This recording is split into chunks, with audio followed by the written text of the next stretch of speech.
tener un socio invisible que siempre...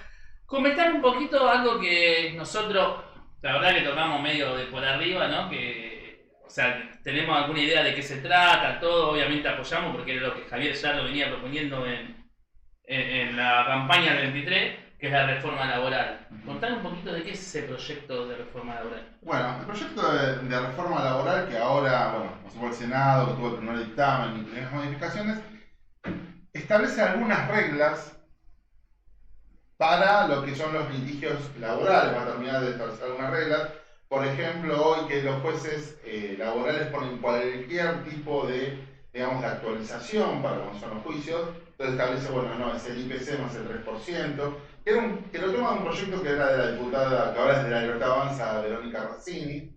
Hay cosas buenas en el proyecto, también tiene el tema de que no se le pueda descontar en forma compulsiva, como es hoy el aporte solidario, que es el aporte compulsivo, tendría que llamarse no solidario, que hacen los sindicatos. Pero el sindicato te cobra doble hoy. Te cobra el aporte y además, si vos querés algo del sindicato, tenés que pagar la cuota sindical, o sea, doble. Sí. Entonces, pone algunos límites, pone límites que le sirven a las empresas medianas y medianas grandes, el tema de saca de las indemnizaciones, el tema de los bonos, el tema de, no sé, le pagan, no sé, la prepaga, lo que sea, que hoy se hace una bola, digamos, imposible o muy alta para las empresas medianas y grandes. El tema o sea, tiene cosas buenas, no vamos a decir que tiene. El tema es que se queda corta la reforma y no va a generar empleo porque en su estructura base está pensada para empresas medianas y empresas medianas grandes. Y esto lamentablemente pasó con Sturzenegger, cuando le preguntaron de Facebook, Sí. porque parte de esto lo toman de Sturzenegger, porque Facebook le dice, ¿y las pymes? No sabe qué contestar, porque cariñosamente yo a Sturzenegger le digo JP Morgan Boy. Un JP Morgan no tiene idea. Es lo que vos me acabas de decir, la diferencia entre Cava y sacar a alguien de acá, bueno. Le falta, digamos, no gastó suela en la calle saliendo a vender ni trabajando lo que es una pyme, ni un microemprendimiento. Entonces, esta reforma, digamos, a la peluquera, de acá a la vuelta, al almacenero de acá a la vuelta, o al mecánico de acá a 2 cuadras, no le sirve porque no le resuelve los problemas más importantes. No le sirve, ¿sabes? O sea, no le cambia nada, no lo empeora ni No le cambia nada, porque el mecánico no va a dar un bono de los fin de juicios año. laborales y eso Va a seguir exactamente igual para ellos. Claro. Esto se lo resuelve un poco para las empresas medianas y las empresas grandes.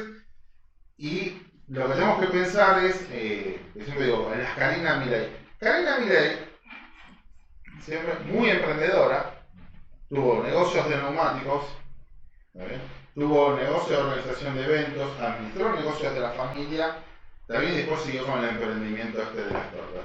Ella, si quisiera tomar a alguien con la ley anterior para crecer, no podía, o era muy caro. Estaba siempre con el riesgo del juicio laboral, o mismo ya todo el efecto de cómo está hecha la ley, digamos, le costaba mucho. Y en esta nueva ley tampoco, entonces Karina Milei demuestra, y ha demostrado que tiene muchísima capacidad, porque viendo todo lo que hizo con el partido y demás, o sea, tenemos emprendedores en Argentina y ven que tienen mucha capacidad, pero limita. ¿Por qué? Porque la ley laboral que tenemos en Argentina es una ley del 75, hecha por el peronismo, inspirada en la Carta del Laboro de 1927 de Benito Mussolini. O sea, nosotros tenemos una ley laboral fascista. Quien lee la Carta del Laboro de 1927 y lee la ley laboral va a entender que es básicamente una copia. Entonces, ¿cómo era el negocio en Argentina durante mucho tiempo? Era te cierro la economía, era ese pensamiento de la autarquía, del peronismo, que también lo tuvo el kirchnerismo. Te cierro la economía, te doy negocios preventarios, pero vos pagame el sindicato. ¿Para qué? El sindicato, o sea, las pymes, las pequeñas empresas, que son las que más generan empleo, entre 70 y 80%, pagaban a los sindicatos, no protestaban de todo esto, porque cerraban la economía, porque dejaban hacer esas cosas, y de esa forma los sindicatos se convertían, digamos, en la fuerza de choque del peronismo. ¿Cómo? Ni siquiera los militares pudieron parar a los sindicatos. Lo vimos con Alfonsín, lo que le pasó a Alfonsín, lo vimos con De la Rúa, lo vimos con Macri, lo que es una fuerza de choque. Entonces, ese era como estaba el sistema armado. Entonces, lamentablemente, no se quiere ir a fondo acá, porque acá hay que sacar todo lo que sea del peronismo, de la ley laboral, y hacer realmente una economía liberal y que las relaciones de trabajo sean liberales. ¿A qué voy a las relaciones liberales para que le sirva al mecánico, a la peluquera? Primero, que sea como Estados Unidos. Vos terminás de trabajar o lo que fuera, sos despedido, no hay indemnización, pasás a cobrar un seguro de desempleo. Sí. Así fue. Entonces, ¿qué pasa? En los países donde tienen eso, como en el caso de Suiza, Noruega, vos cruzás, te echaron, cruzás la calle y tenés trabajo enseguida. Y los salarios en general son muchísimos más altos. Después tenemos acá también que no toca profundamente, porque siempre hacen parches por un año, por 2 años, no hacen algo profundo de las cargas sociales, son muy altas. Y todo lo que te dicen, no, porque esto lo paga el trabajador, no, lo paga siempre la pyme, porque siempre la plata sale del mismo lugar, no sale del trabajador. No es que vos vas y le decís, bueno, está bien, yo le pago y vos restale, que el Estado te saque el ANSES o la FIP, por mejor dicho, la FIP, que te reste con el 931 unas cosas. No. Directamente. Entonces, eso tampoco. Y otra cosa que es gravísimo, que lo saben muy pocos, son las enfermedades inculpables. Y te voy a dar el mejor ejemplo. Vamos a ver un caso. Yo, el taller mecánico de acá a 2 cuadras, tomo una persona, ¿no? Esta persona, a los 7 meses, un domingo, jugando acá a la pelota, ¿qué queda? Estudiante de Buenos Aires, va acá a la cancha de estudiante de Buenos Aires, jugando, salta a cabecear la pelota de R, se da la cabeza contra el poste. Queda mal. Ese mecánico lo tuvo 7 meses trabajando, le tiene que pagar hasta 6 meses de sueldo, después le tiene que guardar el puesto de trabajo 1 año, y si no puede volver, también lo tiene que indemnizar, y ese año y medio que no trabajó, de esos 6 meses de pago, tiene que pagar la indemnización por ese periodo de tiempo también. Decime, ¿quién puede tomar a alguien así, en blanco? No. Las indemnizaciones no las tocaron. Escúchame, te dicen una cosa de loco, porque tendría que haber un tope. Vos querés mantener indemnización y no ir al extremo, digamos, que me van a decir, bueno, vos sos muy de extremo. Bueno, vamos a poner que no sea extremo, pero es una locura. Hoy la indemnización tenés, por cada año trabajado tenés 1 mes. Y después fracción de 3. O sea, una persona trabajó 1 año y 4 meses son 2 años. Y además, si ya lo estás indemnizando, por lo menos saquen los preavisos. No sacaron los preavisos. Entonces, tenés entre 1 y 2 sueldos de preaviso, más tampoco otra cosa que sacan. Vos lo echás a la persona. El día 5 tenés la integración del mes. O sea, tenés que pagar el mes completo.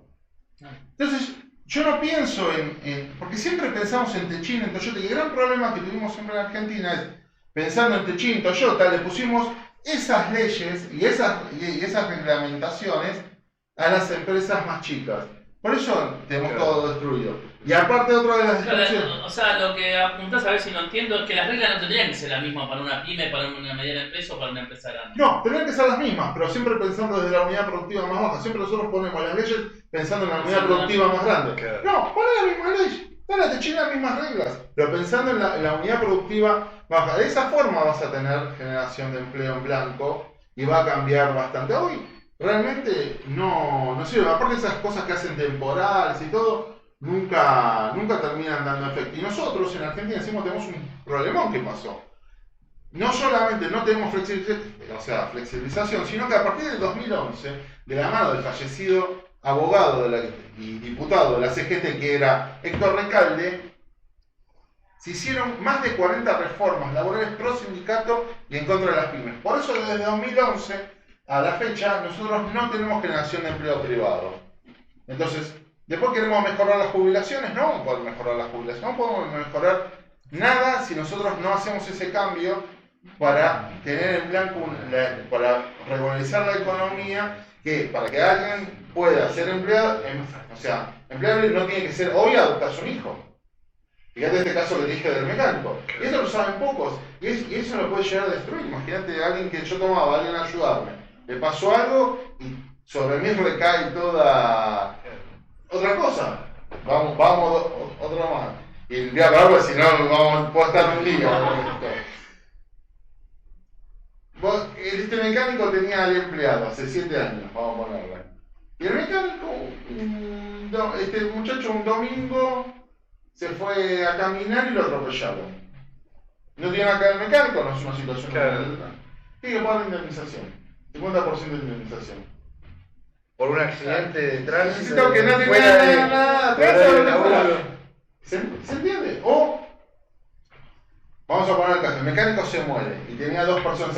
Le tienen que pagar indemnización, la familia que queda sin el mecánico tiene que indemnizar, pagar indemnización a la gente. ¿Entendés? Y por el otro lado, una cosa que no se ve es, porque también dicen, bueno, por las pymes no invierten en la gente.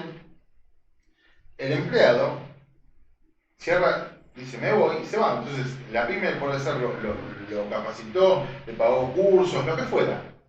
Se va y no paga nada, no tiene nada. Entonces, las reglas son bastante, digamos, injustas para quienes generan empleo. Recordemos, el 70-80%.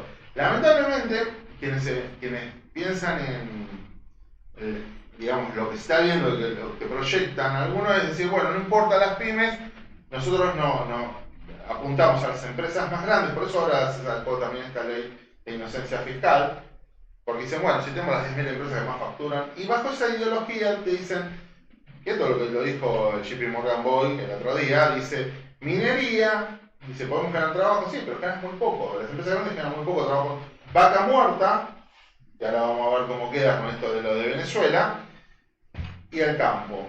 Entonces, dicen con eso, y el resto no importa. Y ese es uno de los grandes errores, porque vos necesitas todo el otro, digamos, toda la parte productiva para generar trabajo. Esto, mira, hay varios casos en el mundo. Se llama la enfermedad holandesa. En Holanda, en los 60 habían encontrado mucho gas en el Mar del Norte, y eso hizo de que entraran muchas divisas, porque realmente cambió la economía. El tema es que se volvió tan caro que tienen problemas con toda la industria después, porque se había vuelto caro. Y esto le pasó a Nigeria también, y pasa en muchos países que dicen, bueno, yo me concentro solo digamos, en un producto, digamos, como pasó con Venezuela, que usó petróleo, y no desarrollar toda la demás parte productiva, es un problema después. Cuando te pasa algo con el petróleo, por ejemplo, no sé, como le pasó a Chávez, que Chávez podía hacer lo que quería cuando el petróleo estaba más de $100 el barril. Cuando el barril se cayó, bueno, vimos lo que pasó. Entonces, esas son las cosas que me parece que hay que tener más en cuenta. Pero, como te repito, me parece que falta gente dentro del gobierno que haya gastado la suela del zapato. A mí me gustaría, dentro del gobierno, que tengan a un Gustavo Lacha Lázari, Lacha, a Agustín Echevarría también. Gente que no pasó su vida en un escritorio, en un edificio de JP Morgan. Por lo menos, esa es mi visión. Sí, no, No es una estrategia, digamos, que en una próxima reforma ir con todo, ¿no? Porque digo, a ver, si hubiera estado todo esto, no se lo aprueban, ¿o no? no, pero sin embargo, o sea, no deja de ser O sea, una punta de las leyes laborales que no se cambian hace. Pero no, sí se cambiaron. En contra de las pymes, sí se cambiaron. Desde 2011 se cambiaron. Bueno, desde 2011 es la primera vez que se vuelve a tocar el tema. Por lo menos está bueno que se vuelva a tocar el tema. No, es fantástico. Digo, no habrá sido para no mover tanto el avispero porque se pudre todo. No, bueno, pero el problema que hay con eso, hay un problema, porque esto, yo lo escuché a Axel Kicillof, mismo lo había dicho Moyano, el problema es que se haga la reforma, como estamos, y que, digamos, no genere el empleo, que tenga la expectativa de la gente que genere el empleo, no lo genere y que digan, le dimos la reforma y no funcionó. Entonces, tiene que quedar claro que esta reforma que se está haciendo, que es necesaria, y tiene puntos muy buenos, no digo que no, pero que se diga que no bajen el empleo, que es para regularizar algunas cosas que estaban mal y que se tienen que seguir. Para mí la reforma tiene que ser continua, con pequeños cambios en diferentes áreas e ir sacando. Y hay que sacar, digamos, toda la parte de este sindicalismo que no tiene sentido en este mundo. Estamos en un mundo globalizado, en un mundo competitivo, entonces nos vamos a poner con cosas del 45, vamos a seguir, que tenían otra función cuando Perón, y de hecho una cosa que a veces, pocas veces se sabe, que no fue ni el propio Perón que le dio tanto poder al sindicato, los que le dieron más poder fueron los militares. ¿Sabes quién le dio las obras sociales a los sindicatos? Onganía.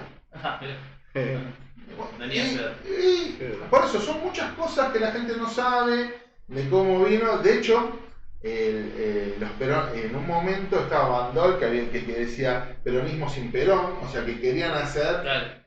Estaba Perón vivo, no estaba todavía muerto, y querían. Entonces, Creo que los sindicatos hoy no cumplen ninguna función. Creo que los convenios, hay una parte en esta reforma que espero que lo salga, que los convenios de menor categoría priman sobre los de mayor, entonces de esa forma no te pueden poner el convenio de Toyota al taller mecánico de acá a 2 cuadras. Eso está bueno y si vamos a eso, o sea, que se hagan acuerdos entre los trabajadores y el taller, la peluquería, el almacenero, que lo puedan hacer y de ahí llegar a un acuerdo y con eso establecer. Entonces ese es el camino. Hay mucho trabajo informal en Argentina y esa gente no tiene aporte jubilatorio que debería tenerlo, no tiene RT, no tiene un montón de cosas que deberían tenerlo y que están buenas que las tengan. Lo que decimos es que esa gente está totalmente desprotegida y hay otra gente que está sobreprotegida y esa sobreprotección se hace sobre los cadáveres de las pymes y de los emprendedores. Hagamos algo donde la gente pueda tener sus cosas, sus vacaciones, su aguinaldo, todo eso, todo bien. Pero saquemos el tema de indemnización o reduzcámosla, veamos qué hacer con las enfermedades inculpables, reduzcamos las cargas, empecemos a trabajar más de forma más la ley de que, la ley laboral hace que el trabajador siempre tenga razón, ¿no? Claro. No importa Bueno, cómo. acá hay Hasta cuando no la tiene, cuando miente, cuando hace. O sea, vos sabés que la retelan. Hasta Brancatelli se está quejando de eso. Y bueno, Le están haciendo juicios. y sí, porque hasta los médicos te venden placas de otros pacientes, todo para hacer juicios de ART. Sí. Y uno de los puntos malos que tiene esta ley es la irrenunciabilidad de los derechos del trabajador. Por lo cual yo veo ahí, porque también tiene puntos malos, digamos, un problema a futuro. Porque, ¿qué pasaba? Muchas veces, y esto en Cava, donde hay, digamos, mediación, que es el SECLA, se llegaban a acuerdos y después van y hacen juicio igual, a pesar de estar cerrado en el SECLA. Y me da la sensación que esto, como está redactado, va a abrir mucho más frentes, va a ser peor que lo que está hoy. Y a veces pasa eso, cuando se sacó la ley bases y se sacaron las multas, ¿qué pasa? Al no tener gente, yo creo que no fueron asesorados correctamente del otro lado, gente que vea el problema, dejaron abiertas las puertas a los daños y perjuicios. Entonces hoy los jueces están haciendo, sí, te saco las multas, pero te hago daños y perjuicios 5 veces más de lo que hubiesen salido las multas. Por eso están viendo ahora los casos que están viendo ahora. Entonces son cosas, y después, nada, hay muchas cosas de cántico, de la renuncia, digamos, de los derechos y la pérdida de derechos. Yo creo que el derecho que tiene la gente es a trabajar, y si no le gusta el trabajo, irse a uno mejor, está bien, o emprender, y eso. Después lo otro se hizo todo un tema muy de todos tienen derecho a todo, pero la realidad es que los derechos, ahí sí lo dice Javier, alguien no tiene que pagar. Sí. Bueno, entonces los derechos laborales los pagan los cadáveres de las pymes, y así estamos. Y de vuelta, tenemos en Argentina emprendedores de la puta madre. Y vuelvo a decir, emprendedores, y si voy a nombrar a alguien de vuelta, Karina Milei, gobierno, lo que está haciendo en el gobierno, lo dijo el propio Javier el otro día. Bueno, Karina Milei es emprendedora. Karina Milei sí tiene las suelas de los zapatos gastados.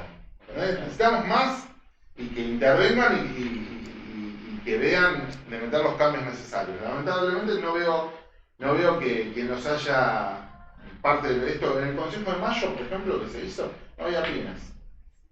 Claro. No estaba, ¿viste? Pusieron a Carolina Lozada, ¿viste? Yo qué sé. Nada. Bueno, Volviendo al tema laboral, estaría muy bien eliminar el fuero laboral. El fuero laboral fue creado en 1949 por un decreto de Perón, no fue creado por el Congreso. Y había una corte en ese momento que no estaba bien constituida. Porque ahora le dicen a Javier, no, ¿cómo vamos a hacer cambios por decreto? Porque fue el DNU 70-2023. Bueno, tenemos poca memoria. El fuero laboral debe ser, porque el que está en el fuero laboral, ¿de qué vive? El tipo va a querer defender el juez, pero los que trabajan, no, cuanto más juicios hay, mejor. Cuanto más gente tengo, porque si se elimina, no hay juicios laborales, desaparece su función. claro. Y pregunta cortita para cerrar. ¿Qué le dirías a ese empleado que tiene miedo de perder su trabajo por la reforma laboral? Que tiene miedo que le va a afectar en algo. No, el empleado ese va a perder su trabajo justamente si no se hace la reforma laboral, porque indudablemente el país va a abrirse a las importaciones. Y entonces, por un lado, tenés un mundo competitivo en el año 2026 y por otro lado, él tiene una ley laboral del 75, sin contar de que viene la del 27, ¿no? Entonces, lamentablemente va a perder el trabajo, pero no porque si no se hacen estas reformas que se necesitan, todos van a perder trabajo. En cambio, si se hacen las reformas, va a haber mucho más trabajo para todos. Y no solamente más trabajo, mucho mejor remunerados. Fíjate en Chile. En Chile hay economía competitiva, no tienen problema, porque no tienen las leyes laborales que tenemos acá. Y no se sacan ni vacaciones, ¿no? No. Ni van a trabajar 16 horas. Porque No. viste que lo busca en las redes, está vas a perder pero todo si lo vos- que dicen los Juca, le vamos a decir a la gente clarito, lo que le dicen los Juca es mentira. Literal, así, Pero rotundo. vos fíjate No este- tienen ni idea de todo lo que se habló acá. Ah. Ni la menor idea, Ah. dicen lo que se le ocurre, o sea. Mirá este Aguiar que es el de ATE. A este no le den bola. El de ATE que dice, no la ley. Bueno, no la leíste, pero protesto. Claro.